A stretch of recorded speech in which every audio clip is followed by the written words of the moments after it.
ஓம் சாய்ராம். இன்று நாம் ஸ்ரீ சாயி அஷ்டோத்திரத்தின் 102வது ஸ்லோகத்தை பார்க்க போகிறோம். ஸ்ரீ சாயி அஷ்டோத்திரத்தை நமக்கு தொகுத்து வழங்கியவர் பூஜ்ய ஸ்ரீ நரசிம்ம சுவாமிஜி அவர்கள்.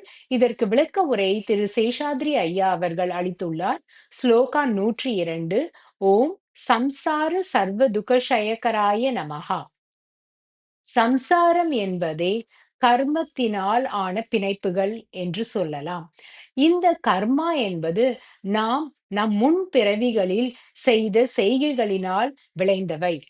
ஒவ்வொருவரும் இந்த கர்மாவை அனுபவித்தே தீர வேண்டும். இந்த கர்மாவினால் சிலர் சுகத்தையும், துக்கத்தையும், கஷ்டத்தையும், துன்பத்தையும் அல்லது இன்பத்தையும் அனுபவிக்க வேண்டியிருக்கும். இதிலிருந்து ஒருவருமே தப்ப இயலாது.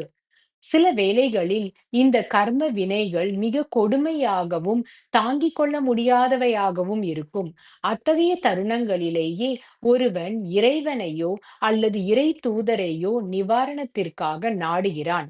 இவ்வாறு தன்னை நாடி வரும் மக்களை ஸ்ரீ சாயிபாபா மிகுந்த அன்போடு அவர்களை வரவழைத்து அவர்களுக்கு ஆதரவு அளித்து இந்த கர்ம வினைகளின் கொடுமைகளிலிருந்து அவர்களை விடுவிக்கிறார். சில நேரங்களில் அந்த கர்மாவின் தாக்கத்தை குறைத்து அருள் புரிகிறார்.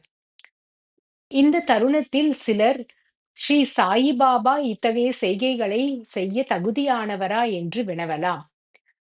நாம் பாகவதத்தில் கிருஷ்ண பரமாத்மா கூறியதை இங்கு நினைவு கூற வேண்டும். ஒருவன் ஒரு ஞானியையோ அல்லது ஒரு இறை தூதரையோ தரிசித்தால் அந்த தரிசனம் செய்த மாத்திரத்தில் அவனுடைய கர்ம வினைகள் அனைத்தும் அழிக்கப்படும் என்று அவர் குறிப்பிட்டுள்ளார். ஓம் சாய்ராம்.